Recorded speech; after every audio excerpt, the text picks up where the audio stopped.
Hola, ¿qué tal? Buenas tardes, ¿cómo están? Dios les bendiga, les mando un fuerte abrazo. Muchas gracias a todos y a cada uno de ustedes por estar aquí con nosotros. El tema que tendremos en este día va a ser de suma importancia para todos nosotros, aquellos que nos hacemos llamar como cristianos, porque tiene que ver con la parte de nuestros orígenes, de nuestras raíces. Es decir, qué situaciones fueron las que estuvimos viviendo, pasando, para que detonaran tal vez todo lo que estamos con, o lo que vaya, lo que conocemos hoy como cristianismo, qué fue de esa separación que hubo tal vez entre la iglesia, si se separó, si hubo algún conflicto. Y bueno, la persona que tengo del otro lado, pues bueno, es toda una eminencia. Estoy muy agradecido porque esté aquí con nosotros. Y bueno, pues sin más por el momento, yo les presento aquí a Ecatl Muñoz. A Ecatl, ¿cómo estás? Hola, ¿qué tal? Buenas tardes. Qué gusto Bien, que bien, bien, estés muchas aquí gracias. con nosotros. De verdad, muchas gracias. A nombre de todos los que formamos Sal y Luz, te doy la más cordial bienvenida, Ecatl. Y pues me gustaría que te pudieras presentar, tal vez para las personas que no te conocen puedan saber un poquito más de ti. Sí, cómo no. Pues yo soy docente, soy profesor y me desempeño en la Universidad Autónoma de Aguascalientes, donde soy parte del Departamento de Letras. Esa es mi profesión. Y pues he continuado con esa inquietud de pues ir conociendo, perfeccionando más los estudios. He realizado por ahí algún posgrado, estoy de hecho en uno también. Y pues bueno, eso en realidad no tiene valor. Finalmente, todos aquellos logros que ganamos, finalmente hay que se los debemos a Dios. Entonces, pues soy cristiano, me identifico con la fe bautista reformada. Ok, muy bien, Aicatl. Pues muchas gracias. Como bien sabes, Aicatl, y hemos estado comentando tal vez un poquito tras bambalinas, ¿verdad? Este tema es muy importante. De hecho, creo que bueno, les compartimos, ¿no? Aquí a los que están del otro lado, estuvimos pensando en muchas preguntas que pudiéramos hacer para esta sesión. Y vaya, debido a lo extenso que es este tema y a lo importante que es, preferimos acortar un poco las preguntas para que Aekat nos pueda explicar un poco mejor, de manera más abundante, es este tema tan importante para nosotros. Entonces, Aekat, pues, ¿qué te parece si pues empezamos de una vez? ¿Cómo ves? ¿Te late? Sí, Ok, bueno, pues creo que hablando de la reforma, tal vez tú y yo y algunas personas del otro lado sabemos, ok, hubo una reforma, la reforma protestante, tal vez sí hace 500 años, poquito más, sucedió. Tal vez alguien pueda tener en su mente, no sé, Martín Lutero, algo así, ¿verdad? Sin embargo, me gustaría que pudieras tú abundar un poquito más en qué fue esta reforma, qué fue la reforma, y también por qué es tan relevante para la historia de la iglesia. ¿Qué nos pudieras platicar de esto, Aecatl? ok. Bueno, la reforma en realidad no es pertinente para la iglesia y lo fue mucho porque en realidad no tendríamos todas esas denominaciones, grupos que se identifican con el protestantismo o con la reforma, no tendríamos nada de aquello si no hubiera sido porque varios hombres y algunos de ellos tuvieron que pagar con sus vidas, porque varios hombres regresaron a la palabra de Dios, se alejaron del oscurantismo, del misticismo también, o bien de cualquier otra actividad, y regresaron a la palabra de Dios. La reforma pero también supone un cambio muy importante para el mundo occidental, al grado que cambió por completo la reforma el panorama político, geográfico y cultural de la Europa del siglo XVI y trajo consecuencias a todos los siglos posteriores. Muchas veces cuando se habla de la Reforma uno cree que fue un momento que estuvo solamente presente entre 1517 y 1521, algunos años más adelante en Ginebra, y hasta ahí se acabó la Reforma. Y quizá en algunos círculos cristianos se escucha por hablar por ahí de una nueva reforma. Pero bueno, eh, hay esta idea como si la reforma tuvo lugar una ocasión en la historia y ya, ¿no? Y eso puede llegar a generar malentendidos, puede generar pensar que uno ya se reformó, con que uno se haya apartado de Roma ya fue suficiente. Pero bueno, no es así, ¿no? En esto podemos seguirlo tocando más adelante, pero la reforma trajo cambios culturales, políticos importantísimos para Europa. Mucha música de concierto clásica, de hecho, no existiría si no hubiera sido por la reforma. Los músicos protestantes como Johann Sebastian Bach, Friedrich Händel, Johannes Brahms, Felix Mendelssohn, la obra de estos hombres no hubiera sido posible sin la reforma. Ahora, en el mundo, lo voy a decir así, pero el mundo secular alejado de la religión también ha visto con ojos de mucho respeto y también de mucha deuda la llegada de la reforma. Por ejemplo, uno de los mejores lingüistas que tuvimos en el país de México y filólogo, literato, fue Antonio Latorre. Él tiene un libro que se llama Los 1001 años de la lengua española. Y hay un momento ahí en donde él está rastreando la historia del español, donde él llega a decir que si hubiera existido una reforma en España, tendríamos como pueblo hispánico, como pueblo hispanohablante, nuestros propios Newtons, nuestro propio Shakespeare, nuestro propio Descartes, y dice, y esto se debió principalmente a que en esos países donde abundó tanto el pensamiento, la ciencia, se tradujo la Biblia. Y al traducir la Biblia implica el alfabetismo de las naciones, ¿no? Entonces, las consecuencias de la reforma, de hecho, las estamos viviendo. Es seguramente una de las épocas más importantes de la historia humana. Es difícilmente comparable con otras y, bueno, en términos religiosos, la reforma tiene prácticamente el mismo nivel que los sucesos de Pentecostés, que son narrados en el libro de los Hechos, es decir, porque fue una vuelta, o más bien la reforma fue una vuelta a las Escrituras, fue un regreso masivo a la Biblia, a volver a los orígenes, fue la recuperación de la justificación por la fe, se permitió la traducción a la Biblia en las lenguas vernáculas, por supuesto que la más famosa fue la traducción al alemán que hizo Martín Lutero, por lo tanto se permitió la libre lectura de la Biblia, e incluso en la historia de la traducción, Lutero jugó un papel importantísimo para cómo el día de hoy concebimos nosotros una traducción y cómo debería de hacerse una lengua. Es decir, Lutero sentó todas esas bases. Entonces, cuando hablamos de la reforma, hablamos realmente de un movimiento completo y que cambió todo el panorama político.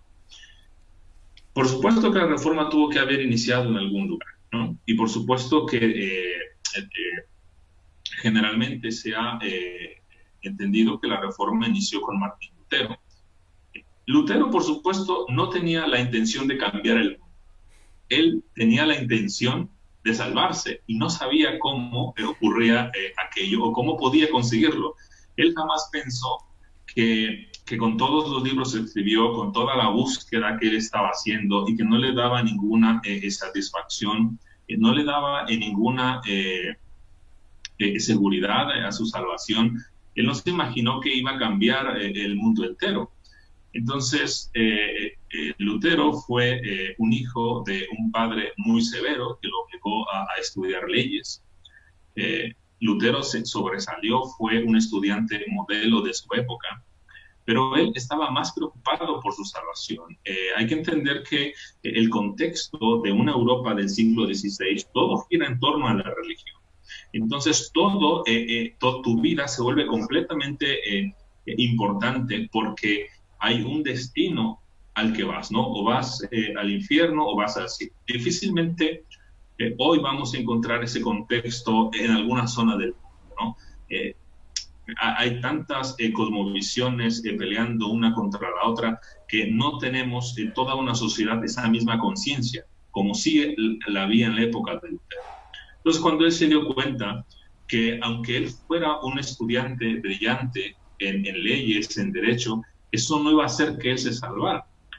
La tradición de los monasterios apuntaba a una vida llena de provisiones, llena de una vida donde había que flagelarse para tratar de aquietar las pasiones que se despertaban en la carne, en el cuerpo. Entonces, Lutero no podía comprender cómo podía él salvarse si se encontraba a sí mismo caído y falto de complacer la justicia de Dios. Ahora, Lutero, a diferencia de otros teólogos, por ejemplo, siglos más atrás, San Agustín, cuando uno lee las confesiones de San Agustín, uno ve que el hombre era, pero el máximo pecador, ¿no? De Lutero tenemos buena parte de sus testimonios y él no había cometido lo que podríamos llamarle un pecado escandaloso, ¿no? Es decir, Agustín sí tuvo muchas debilidades. Comenta en algún momento que fue un hombre que sucumbió totalmente a los deseos y a los placeres de la carne, pero Lutero no había hecho nada de eso. En un sentido, podría ser una persona común que no se ha metido en problemas, pero él dudaba fuertemente, él veía sus obras, se veía a sí mismo en las cosas más mínimas que él hacía, que veía que eran contrarias a la Biblia, pero para él eso era tremendo, porque él decía, bueno, hago todo esto, no puedo satisfacer yo a la justicia divina. Por supuesto que Lutero entonces tomó la decisión de hacerse monje agustino, por una conversión además bastante caótica en medio de una tormenta eléctrica, y él hace el voto, si no me equivoco, a Santa Lucía de hacerse monje, si lo rescataba de esa tormenta. Entonces, pues bueno, la tormenta acabó después, se salvó Lutero de la tormenta eléctrica, se hace monje, su padre por supuesto que no quería, y por supuesto Lutero empieza toda una búsqueda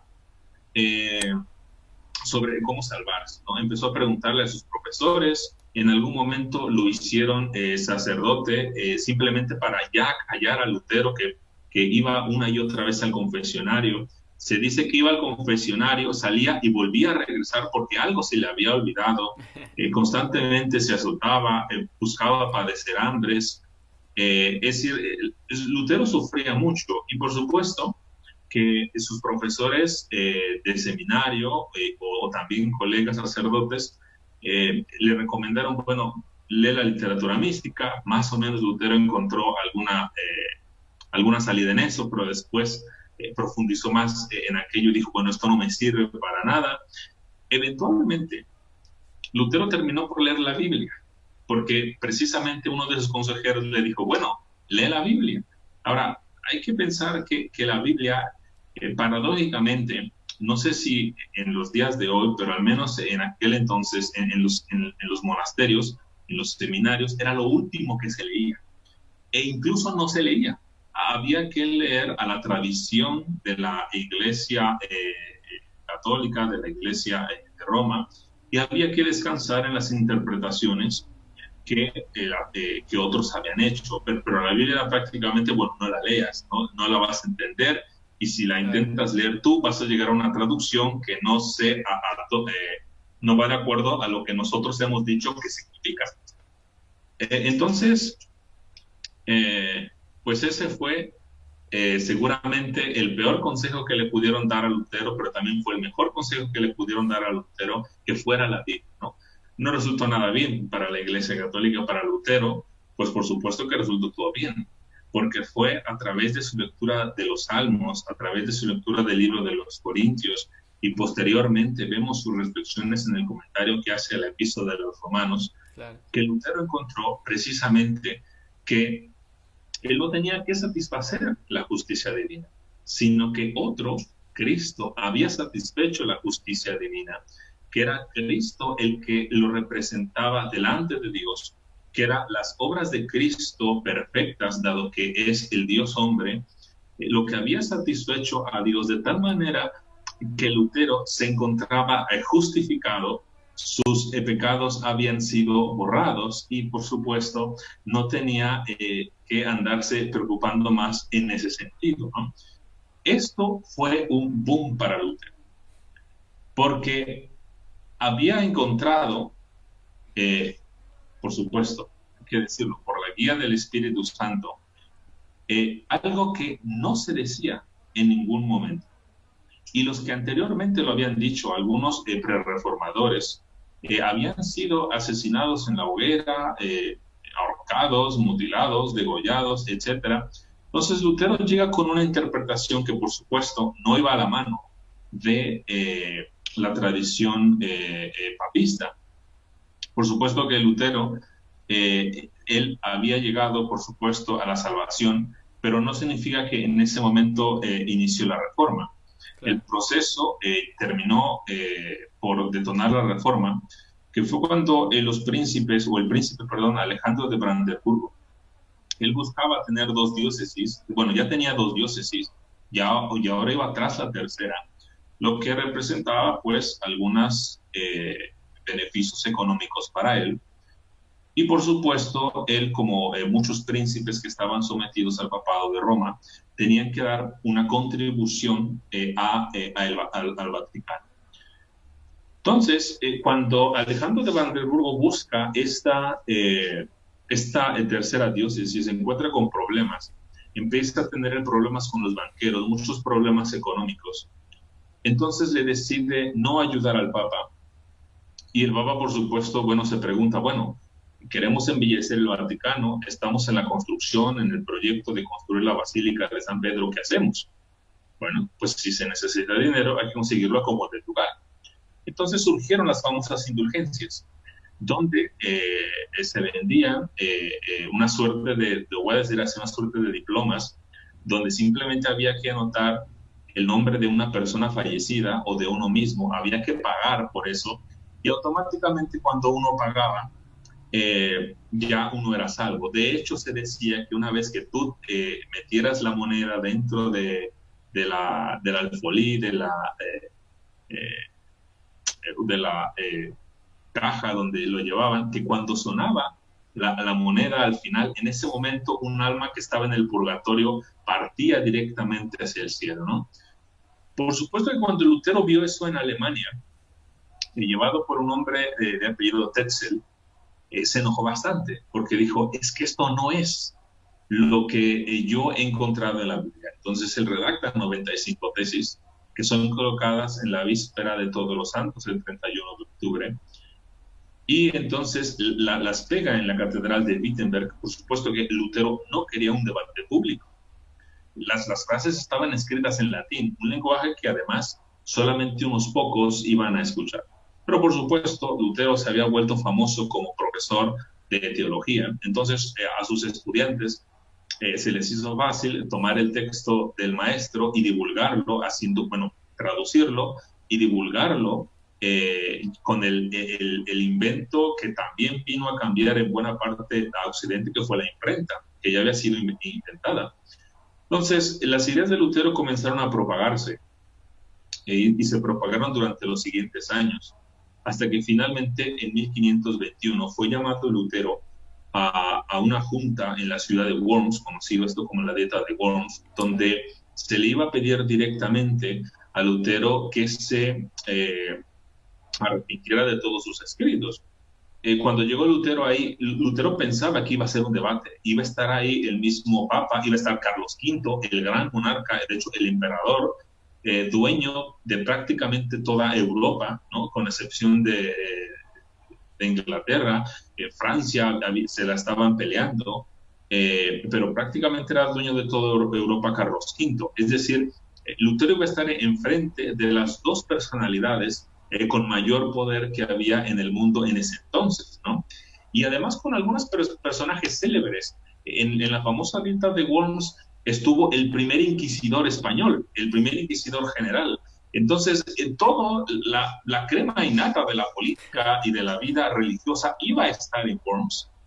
Entonces Lutero iba bastante entusiasmado, por supuesto. Si a nosotros de pronto nos llamaran para estar en una conferencia con todos los presidentes del país, con todos de las naciones, con todos los banqueros, y si nuestra tarea sería predicar el Evangelio, por supuesto que iríamos bastante alegres, pensando que, bueno, seguramente vamos a conseguir algo bueno de todo esto. Claro. Terriblemente para Lutero no fue así, porque cuando llegó, había sobre una mesa todos los libros que él había publicado, y lo primero que se le dijo fue: ¿usted es el dueño de todo esto? Entonces Lutero vio aquello y dijo: sí, y dijo: bueno, la segunda pregunta es: ¿se arrepiente de haber escrito todo esto?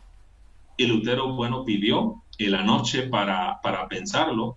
Él se dio cuenta que no podía arrepentirse. Además, se dio cuenta que no iba al gran debate que él esperaba delante del Papa León. Entonces, pues al día siguiente, él termina diciendo: pues no, mi voluntad está cautiva, no me voy a arrepentir de todos estos textos que yo he escrito. Para mí, ellos están condensando la verdad de Dios que está colocada en la Biblia, así que no puedo y no quiero arrepentir. Entonces, por supuesto, en ese momento el Papa León había lanzado un edicto para decir que cualquiera que matara a Lutero no iba a quedar excomulgado, y que incluso el pecado no iba a contarse dentro de sus obras. Lutero, por supuesto, huye, y en el camino unos hombres lo secuestran y lo amarran. Lutero no sabe a dónde va, y lo llevan a una torre en un palacio. Resulta ser que eran sus amigos, porque más adelante en ese mismo camino lo esperaban hombres del Papa para asesinarlo. Lutero lo mandan a un encierro de alrededor de 2 años, donde traduce Lutero al alemán la Biblia, ¿no? Entonces, ahí la reforma ya había empezado. Varios príncipes de Alemania se habían sumado a Lutero, no necesariamente por motivos religiosos, más bien políticos, como la historia después nos contó, pero podemos decir que en líneas generales ese fue el inicio de la reforma, ¿no? Claro. Muy bien, Aicatl. No, está, digo, súper interesante, y aún así sé que resumiste bastante de lo que podrías platicarnos. Con esto bien sabemos que dentro de este proceso que hubo de reforma, se realizó, vaya, las famosas 5 solas, o de ahí surgió también algo que se mencionó como las 5 solas. Yo sé que, bueno, del mismo modo, tal vez explicarlas requiere mucho tiempo, pero no sé si al menos pudieras mencionarnos un poquito cómo surgen estas 5 solas y qué postula cada una de ellas, y vaya, qué impacto estas tienen en la iglesia. Ajá, ok, bueno. Bueno, las 5 solas no fueron escritas por alguien, es decir, nadie dijo: voy a escribir 5 solas, ¿no? Claro. Sino que son el resultado de cotejar los distintos textos de los reformadores: Zwinglio, Martín Lutero, Juan Calvino, John Knox, entre otros, ¿no? Y por supuesto representan o son una serie de frases que condensan toda lo que hoy llamamos la teología protestante. Son frases que están en latín, pero de alguna manera señalan y establecen el fundamento doctrinal, incluso hermenéutico, que por supuesto no es negociable. De hecho, son tan importantes las solas que si una de ellas no está, las demás se ven afectadas. Y por otro lado, si estas no estuvieran, estaríamos indicando que tenemos total compatibilidad con la teología del catolicismo romano. Así que de hecho nos separan respecto al catolicismo romano. Las 5 solas, bueno, son sola escritura, es decir, traducido al español sería solo la escritura o solo escritura. Y por ello entendemos que la Biblia es la única regla suficiente, segura e infalible de todo conocimiento, fe y obediencia salvadoras. De este modo, nada que contradiga la revelación de Dios puede regular la vida del creyente, y también esto afirma que no hay ninguna persona en ningún libro, ninguna institución que tenga autoridad sobre la vida de la iglesia y de los creyentes. En alguna ocasión leí un comentario bastante chusco de un teólogo contemporáneo, y él llegó a decir, referente a veces los comunicados, los avisos que da el Papa Francisco. Él dice, bueno, nosotros no nos tenemos que preocupar por lo que diga él, porque llevamos 500 años sin hacerle caso, o sin que nos importe lo que diga, ¿no? De alguna manera eso representa lo que sería eso la escritura, es decir, no estamos bajo la autoridad de ningún hombre, sino solo de la escritura que fue pues, revelada por Dios. La siguiente sola es solo Christus, solus Christus, que significa pues solo Cristo. Y con esto queremos decir que solamente podemos ser justificados delante de Dios por Cristo y que solo en Él hay salvación y esperanza para el pecador. Se afirma además que Cristo es el único camino hacia Dios y que solamente Dios salva por medio de Cristo. No hay ningún otro modo de ir al cielo que Cristo, ¿no? Eso es tan importante porque nunca el creyente va a poder sobreestimar la obra terminada de Cristo en la cruz, porque en ella, como comentamos brevemente hace unos minutos, la ira de Dios es satisfecha porque un perfecto sustituto, es decir, Cristo, recibió el castigo que merecía el creyente. Claro. Otra de las solas es la sola gratia, que es solo la gracia, y con ello queremos decir que el hombre no merece nada que no sea el castigo justo de Dios. De este modo, el hecho de que el hombre sea salvo es un acto soberano de Dios en el cual no hay ninguna participación del hombre. Y cuando decimos ninguna participación del hombre, estamos hablando de tanto fe y arrepentimiento. No son obras del hombre, son dones que Dios ha dado al creyente y que son la evidencia de que el hombre ha sido salvado y no son el prerequisito para la salvación. Claro. Otra de las solas es sola fide, entonces es solo la fe, y es, bueno, que la fe es un don de Dios y solo una persona que la haya recibido por gracia puede ser justificada delante de Dios. Entonces, la gracia por la fe, por la cual el creyente recibe la capacidad para la salvación de su alma, es una obra completa del Espíritu Santo. Y llevamos solo la Escritura, sola Cristo, sola gracia, sola fide, y queda la consecuencia general de todo esto, soli Deo gloria, es decir, solo la gloria de Dios. Porque si la salvación del hombre es de Dios, entonces es inevitable concluir que Dios la otorga libre, gratuita y soberanamente para su propia gloria. ¿Quién recibe toda la gloria de la salvación? ¿Es el hombre? No, es Dios, porque Él ha hecho todo el trabajo, Él ha hecho todo lo posible y todo lo que se tenía que hacer para la salvación del hombre. Entonces, por supuesto, no podríamos aquí hablar de un montón de versículos, claro. Incluso por capítulos, pero en esencia y de una manera muy resumida, esas son las 5 solas de la Reforma Protestante. Excelente, Aekat. Y qué bueno que lo mencionas, ¿no? Porque tal vez pueda haber a alguien que nos esté escuchando del otro lado y pueda decir, bueno, pues eso a lo mejor alguien se lo inventó, ¿no? O sea, alguien a lo mejor llegó y dijo, pues solo Escritura, solo Cristo, pero vaya, obviamente como mencionábamos, ¿no? Esto fácilmente podríamos echarnos una hora en cada una, y como bien lo mencionas, está lleno de la Escritura, lleno de versículos en los que nosotros podemos mostrar cada uno de estas olas, ¿no? Y con esto, Aecatl, sé que también hay otro, se formó otro documento, si lo podemos ver así, un argumento, en esta cuestión de la reforma, llamado el TULIP, abreviado como el TULIP. No sé, igual estos 5 puntos que son muy importantes también, que surgieron también a raíz de esta situación.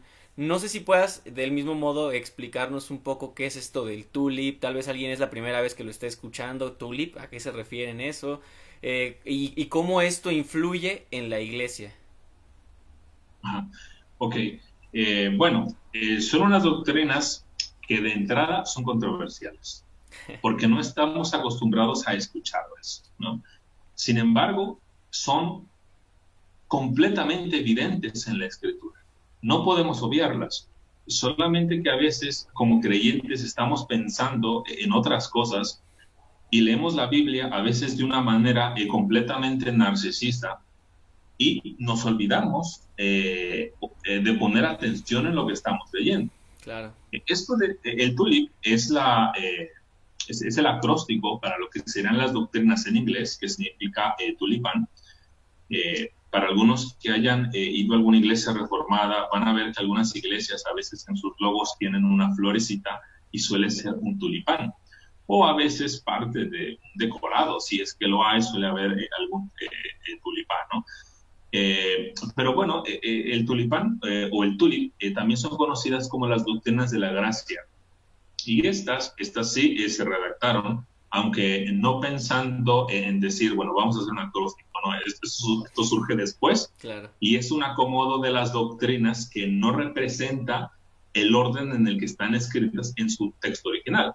¿Cuál es este texto original? Bueno, tiene de entrada tuvo un nombre larguísimo, que se los voy a leer, es la decisión del Sínodo de Dort sobre los 5 puntos principales de la doctrina en disputa en los Países Bajos. Ese es el nombre completo del documento, pero hoy lo conocemos como los cánones de Dort, simplemente, ¿no? Claro.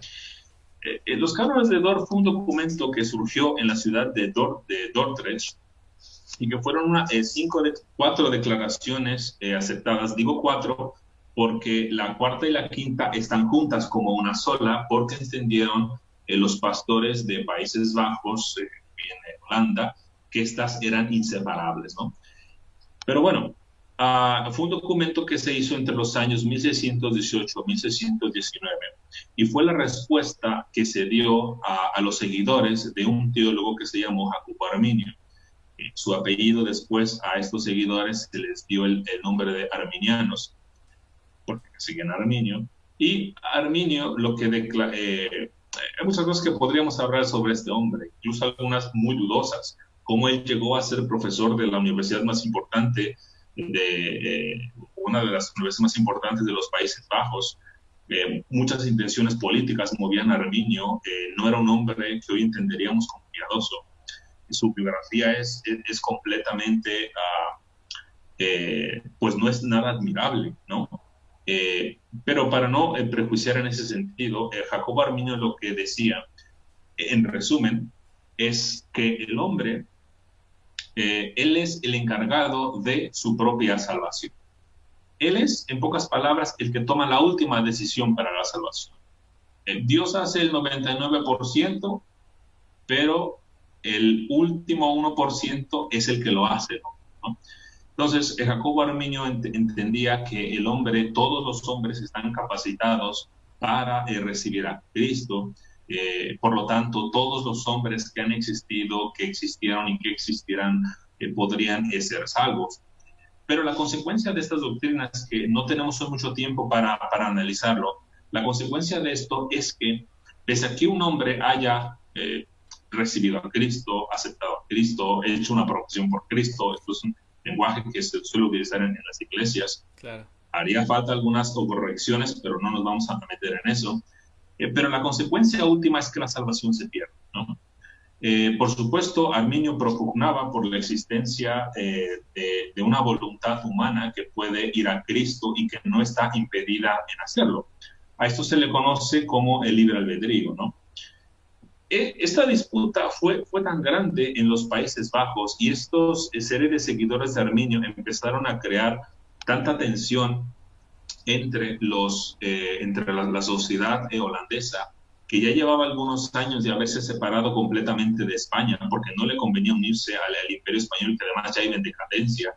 Si estamos hablando de 1618, 1619, es la época en la que se publica, unos años atrás se publica el famoso Quijote de la Mancha, pero es la época de mayor decadencia de España. Entonces, a los holandeses no les convenía estar con un pueblo que había dado evidencias de ser una nación que iba hacia el fracaso, entre otras cuestiones políticas y económicas. Entonces, una serie de políticos, al mismo tiempo arminianos, de alguna manera buscaban seguir más o menos el camino de España, aunque sin la necesidad de pertenecer a ella. Y empezaron, de hecho, a convencer a la clase política y marítima de los Países Bajos. Y esto llegó a tal grado que casi ocurre una guerra civil en los Países Bajos, porque las ideas de los arminianos empezaron a contrastar con la de los pastores calvinistas que había en la ciudad que había en los Países Bajos. Entonces, a fin de darle una respuesta a esto, se crearon los cánones de Dort, que son, como les decía, 5 doctrinas esenciales. La primera de ellas es la de depravación total. Y esto quiere decir que debido a la caída, el pecador es incapaz de creer en el Evangelio y ser salvo, porque la Biblia declara que estamos muertos en nuestros delitos, que todo nuestro pensamiento está entenebrecido, ¿no?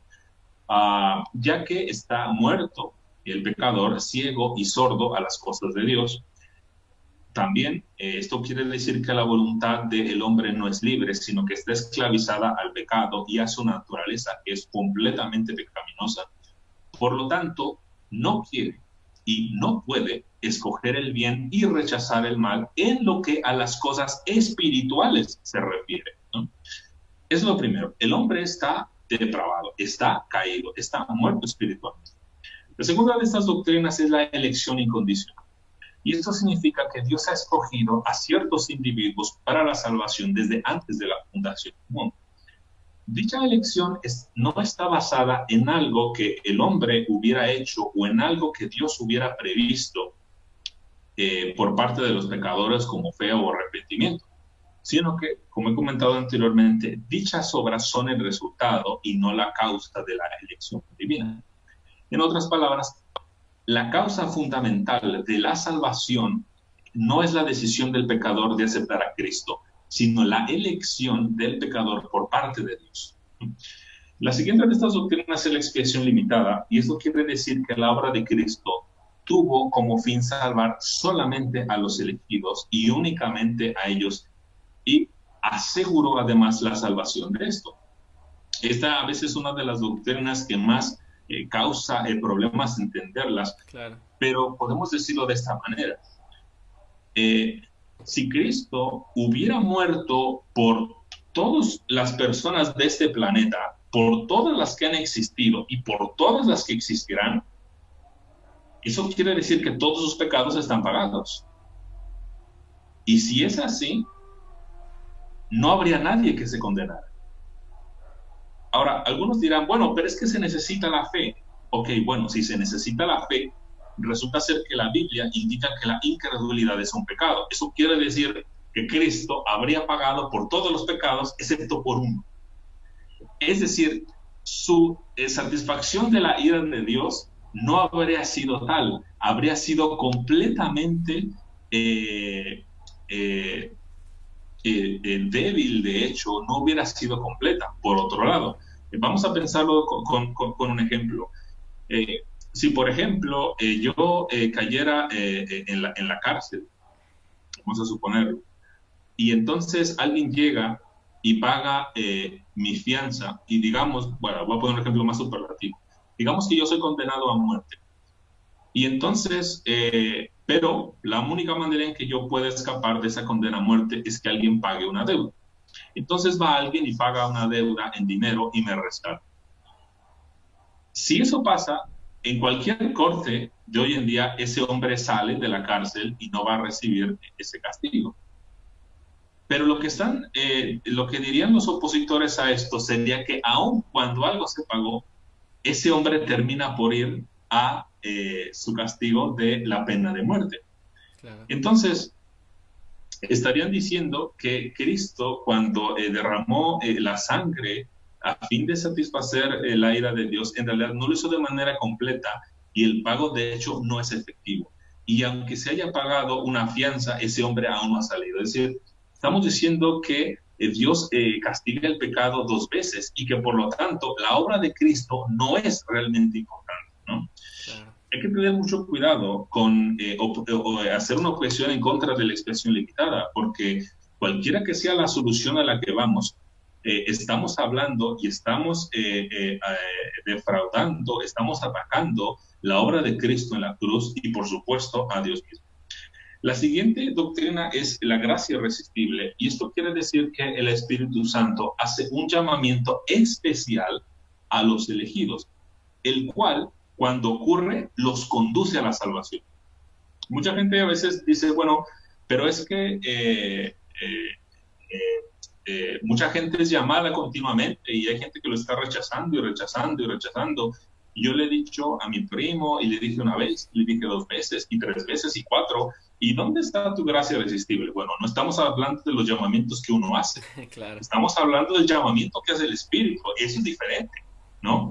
Entonces yo puedo decirle a una persona muchas veces el Evangelio hasta el cansancio, y puede ser que todo el tiempo lo está rechazando, pero es que ya el que hace llamamiento especial es el Espíritu. Y la última de las doctrinas es la perseverancia de los santos. Esto quiere decir que todos los escogidos de Dios, todos los redimidos por Cristo y a todos a quienes les es impartida la fe por el Espíritu, son eternamente salvos y perseverarán hasta el fin, ya que son preservados por el poder de Dios y el Todopoderoso. Uno de los pasajes más fantásticos que hay sobre esto, y me permití aquí tener a la Biblia, es precisamente el capítulo de Romanos 8, que es un capítulo, una sección conocida como la famosa cadena de oro de la salvación, Claro. donde menciona aquí Pablo, y sabemos que a los que aman a Dios, todas las cosas les ayudan bien, y esto es a los que conforme a su propósito son llamados. Y luego dice, porque a los que antes conoció, también los predestinó para que fuesen hechos conformes a la imagen de su Hijo, para que él sea el primogénito entre muchos hermanos. Y a los que predestinó, a estos también llamó.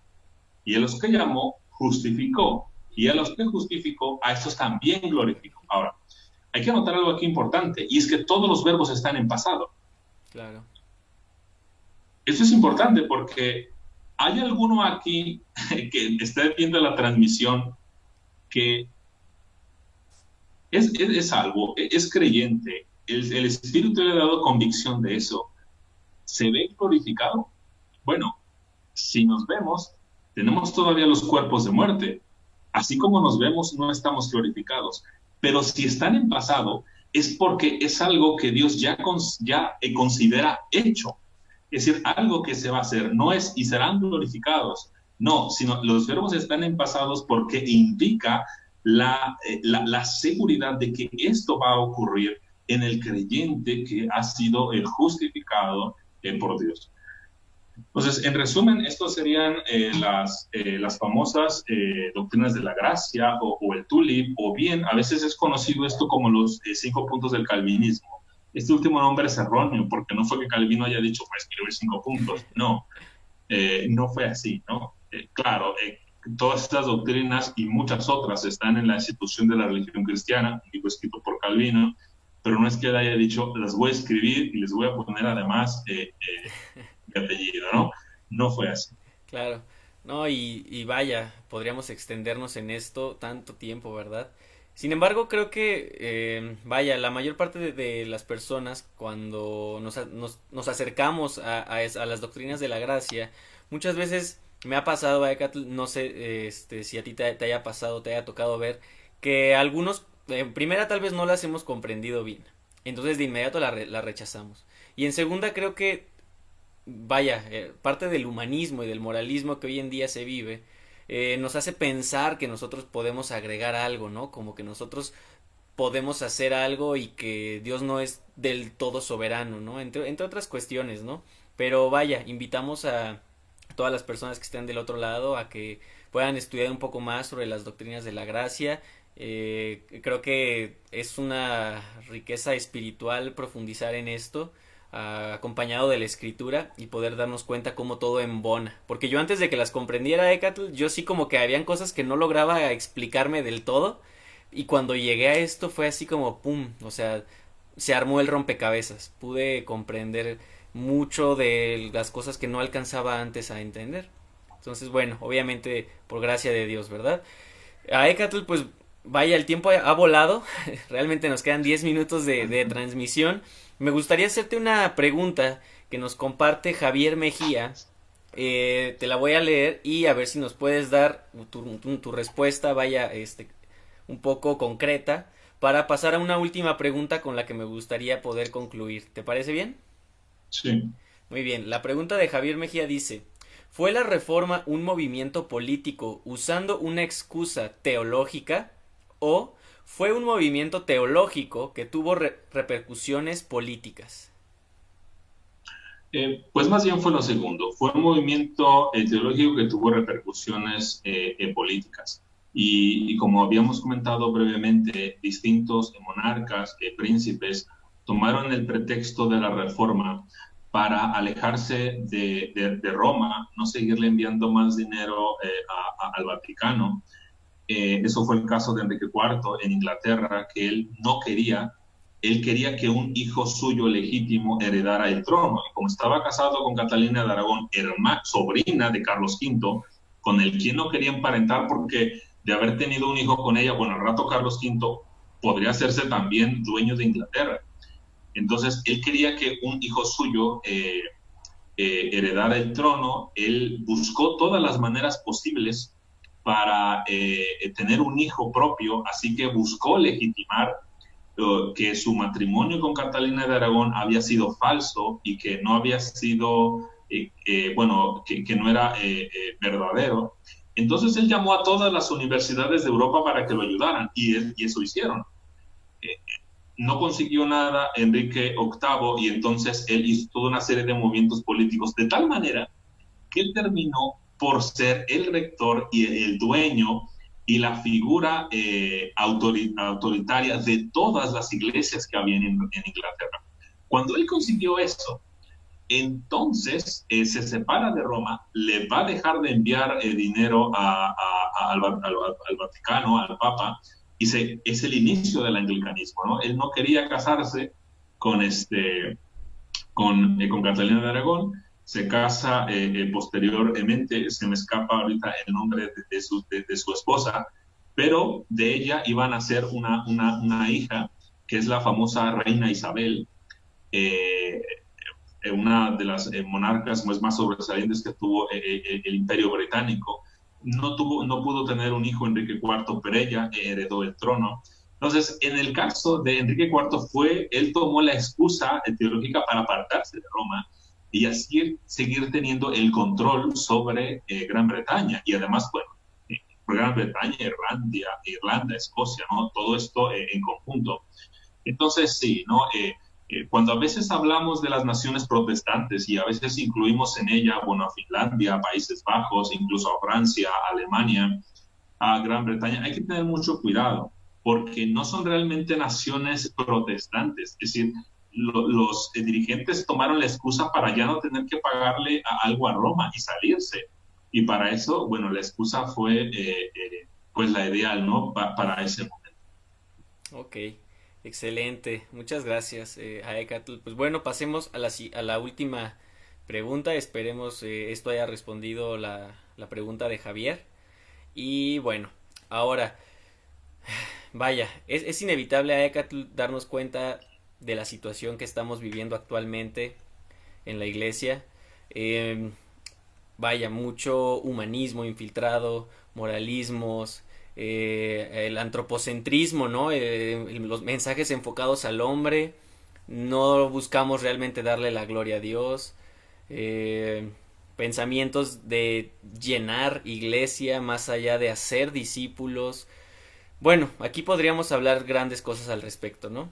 Sin embargo, hablando de reforma, ¿cómo reformar, vaya, cómo podríamos reformar o uno qué pudiera hacer, cómo reformar la iglesia o tratar de apoyar la iglesia si se ha alejado de las doctrinas que como bien nos has comentado fueron el cimiento de todo esto? ¿Cómo reformar esta iglesia si se ha alejado de la doctrina y del modo de vida cristiano por el cual fue cimentada? Ok, bueno, En primer lugar, hay que hacer una distinción. Una cosa es reformar la iglesia. Una iglesia puede predicar todas aquellas doctrinas que nosotros acabamos de decir y otras que de hecho nos faltan Sí. por comentar. Pero no porque eso ocurra significa que una iglesia es genuinamente reformada. De hecho, solo lo sería nominalmente. Tiene mucho que ver con lo que pasa individualmente. Una verdadera reforma debe de ocurrir en términos bíblicos. Una de las frases más comunes de la reforma es Ecclesia reformata semper reformanda es secundum verbum Dei. Eso está en latín, quiere decir la iglesia reformándose se está reformando según la palabra de Dios. Entonces, toda reforma debe de iniciar en primer lugar en lo espiritual. Por eso en el Salmo 119, versículos 59-60, dice el salmista: consideré mis caminos y volví mis pies a tus testimonios, me apresuré y no me retardé en guardar tus mandamientos. El salmista tuvo que hacer una serie de autorreflexión, de verse a sí mismo en el espejo de la ley, considerar sus caminos y darse cuenta que él tenía que volver sus pies, su senda, su modo de vida a los testimonios, es decir, a la ley de Dios. Entonces, toda la reforma inicia en el plano individual. Tristemente, tenemos un momento en el que ha pululado un movimiento que se llama la Nueva Reforma. Lo siento por lo que voy a decir, pero es un movimiento con el que yo no estoy de acuerdo, porque ha hecho una ha llevado a un grado muy alto las doctrinas que hemos dicho. Ahora, no porque no sean importantes, pero al grado de decir esto es lo único que es reformado, y ha obviado toda una serie de cosas, ¿no?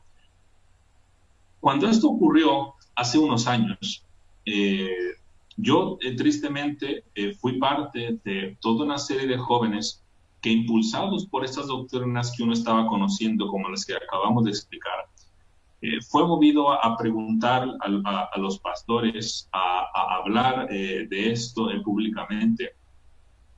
Y me encontré con la tristeza de que estas doctrinas eran desconocidas en el país. Poco a poco basta ir haciendo un estudio rápido y somero sobre distintas congregaciones y uno se da cuenta que esto no se predica. O simplemente no es enseñado, o simplemente a veces los pastores no lo han reconocido. Hay que tener mucho cuidado cuando nosotros no somos los pastores de una iglesia. El Señor nos ha mostrado las doctrinas, las 5 solas, las doctrinas de la gracia, otras tantas, pero no es nuestro trabajo de todos nosotros ser los Martínez Luteros de esta época. Hay que reconocer por el testimonio de la Escritura, como Hechos 20, como Apocalipsis, capítulos 1, 2 y 3, donde ahí Cristo le habla al ángel de la iglesia. Ahora, no es que haya un ángel de la guardia para cada iglesia. Ese ángel de la iglesia es el maestro que Dios ha puesto en esas iglesias. Entonces, el trabajo de reformar la iglesia recae sobre los hombres que Dios ha puesto a pastorear a su pueblo. Si esos hombres verdaderamente han sido colocados ahí por Dios, aquellos que han conocido a veces estas doctrinas antes que sus mismos pastores, es mejor estar en oración, es mejor estar esperando. Hay ocasiones donde, lo dijimos hace rato, también tú lo mencionaste, cuando uno conoce todas estas doctrinas, a veces uno las conoce y uno empieza a hacer, uno creerse que ya es el mejor teólogo de todos porque conoce algo y etcétera. Hay que tener mucho cuidado con eso. Si el Señor nos ha querido revelar eso a nosotros, hay que esperar a que eso ocurra. Como un comentario. Hace unos años conocí a un joven que conoció todas estas doctrinas e intentó por todos los medios posibles dárselas a conocer a su pastor, y prácticamente su pastor lo que hizo fue rechazar todo esto, ¿no? Al grado de hablar públicamente mal de las iglesias reformadas. Bueno, aproximadamente 2 años después, ese mismo pastor estaba predicando las 5 solas, ¿no? Pero eso no fue, el joven voló de la iglesia, ¿no? Ya no se congregaba ahí, pero de alguna u otra manera Dios condujo a este pastor a que fueran conocidas. Entonces, no es nuestro trabajo tampoco reformar los corazones de los otros. Si hemos entendido las doctrinas de la gracia, sabemos que el crecimiento, que la vida espiritual de los otros es algo que depende completamente de Dios, que ese trabajo de despertar solamente lo puede hacer el Espíritu si somos consecuentes con las doctrinas. Claro. Entonces, si alguno de los que nos están escuchando están en una iglesia en la que quizá estas doctrinas y otras más, por supuesto, son desconocidas, oren por sus pastores. El pastorado es, junto con el diaconado, los únicos dos oficios que hay y debería de haber en la iglesia. Y son a veces son los oficios que Dios ha dado, donde a veces uno se puede sentir completamente solo. Bueno, entonces apoyen a sus pastores orando por ellos, ¿no? Si el pastor quiere hablar, comentar, háganlo gentilmente. Es decir, ¿de qué va a ganarse, como ese libro de los proverbios, la palabra airada? No va a lograr nada, ¿no? Tristemente, esta fue la situación para muchos jóvenes en su momento, incluso actualmente. Entonces, tengan en cuenta el Salmo 119. La reforma inicia con uno mismo, claro. No a nivel de una iglesia, ¿no? Como de una manera organizacional o burocrática o institucional. Empieza en uno mismo. Muy bien, Aecatl, muchas gracias. Sé que estas palabras que nos acabas de compartir van a ser de esperanza y de bendición para muchas personas que puedan estar viviendo este proceso. Y te lo agradezco mucho, Aecatl. Y pues bueno, se nos ha terminado el tiempo, Aecatl. No sé si quieras mencionar algo más antes de despedirte. Bueno, pues no. A menos que haya aparecido por ahí alguna otra pregunta, pues adelante, pero de mi parte no. Ok, no, ya al parecer no hay más preguntas. Sí, la de Javier se comentó y pues bueno, entonces, Aecatl, pues te agradezco muchísimo. Gracias a Dios por tu vida, gracias por la sabiduría, la inteligencia que Él pone en ti, en el investigar, el querer dar esto a conocer a más personas y bendecir, edificar el cuerpo de Cristo. A nombre de todos los de Sal y Luz, te doy muchas gracias. Y pues bueno, esperamos tenerte próximamente aquí para que igual y nos puedas dar una clase ya quizá más dedicada a algunos de los puntos que estuvimos tocando. ¿Cómo ves? Bueno, ok, muchas gracias. Sería un placer, un honor también. Muy bien, Aecatl. Pues bueno, muchas gracias. Dios te bendiga y nos estamos viendo pronto. Gracias. Hasta luego.